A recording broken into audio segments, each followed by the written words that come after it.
Assalamualaikum warahmatullahi wabarakatuh. Sebelumnya, perkenalkan nama saya Nadia Pipa, NIM G1B11960. Di sini saya akan menjelaskan tentang pemberian nutrisi secara enteral dan parenteral.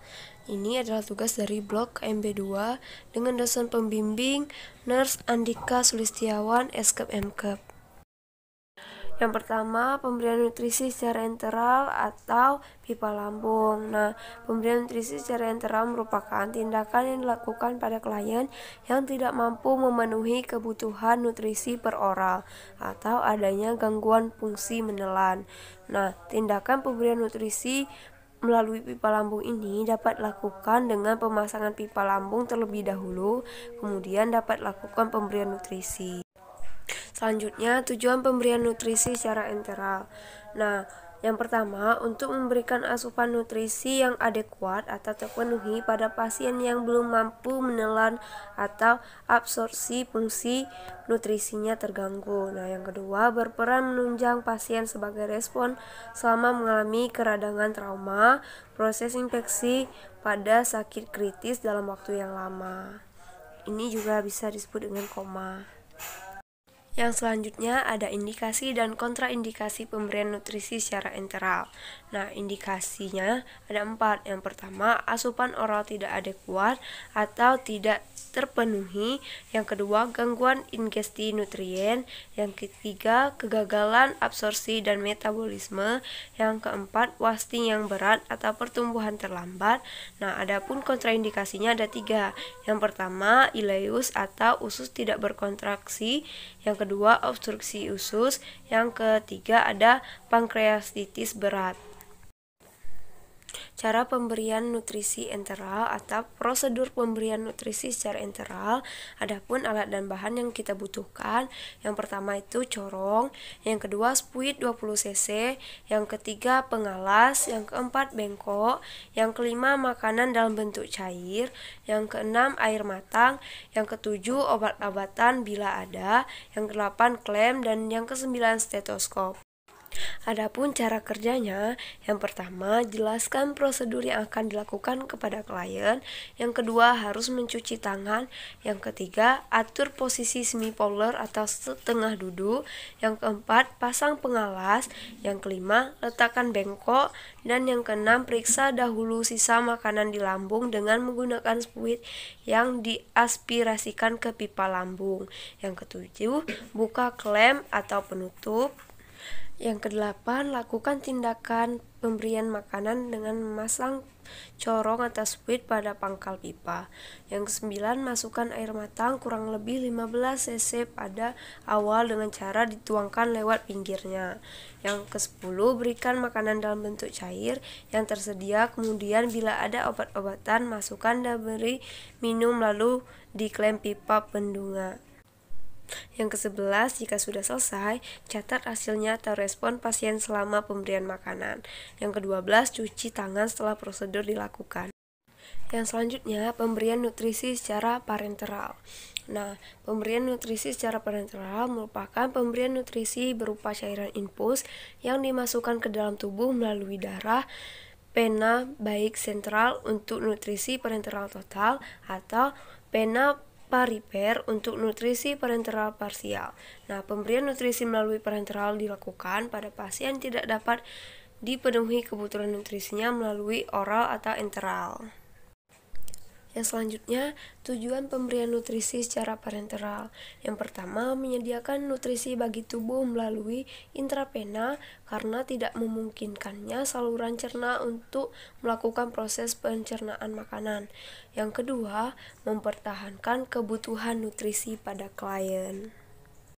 Adapun indikasi dan kontraindikasi pemberian nutrisi secara parenteral.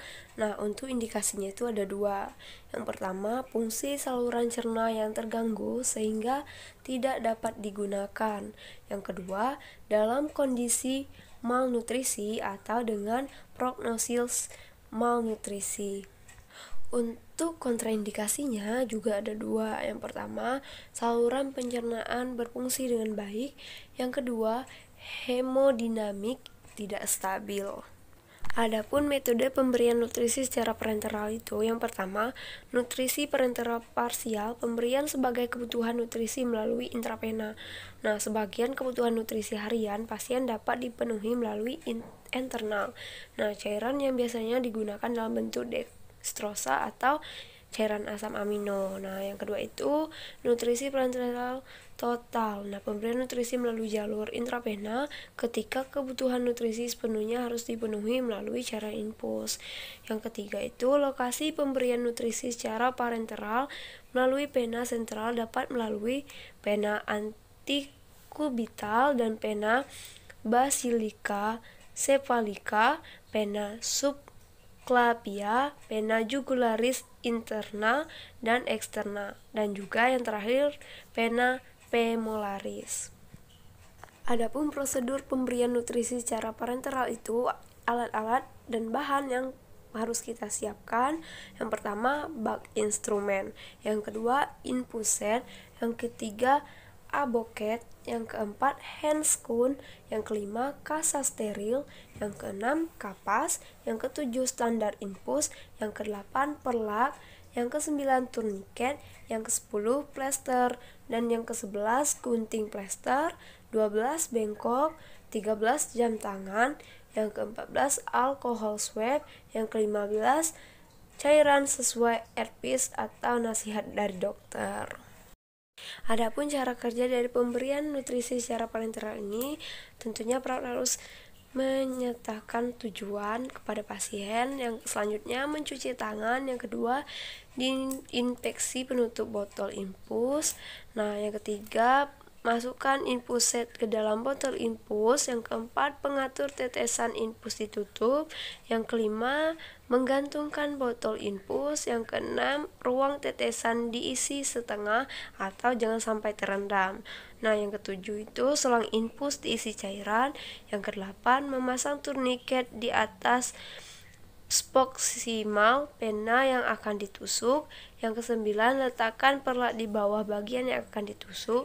Nah, yang ke-10 memakai handscoon, yang ke-11 menentukan pena yang akan ditusuk bila perlu dipalpasi, yang ke-12 melakukan tindakan antiseptik dengan alkohol swab pada daerah sekitar lokasi penusukan, yang ke-13 merenggangkan kulit ke arah distal, menusukkan jarum dengan sudut 20 derajat terhadap permukaan kulit, yang ke-14 menahan aboket dan tarik jarum sedikit, bila tampak darah keluar berarti kanula telah masuk ke pena, menahan jarum dan mendorong aboket. Yang ke-15 melepaskan turniket, menempelkan kasa di tempat penusukan. Yang ke-16 memasang selang infus berisi cairan yang telah dipersiapkan sebelumnya. Nah, yang ke-17 fiksasi aboket dan selang infus dengan plester. Yang ke-18 mengatur tetesan dalam 1 menit sesuai instruksi. Yang ke-19 merapikan pasien.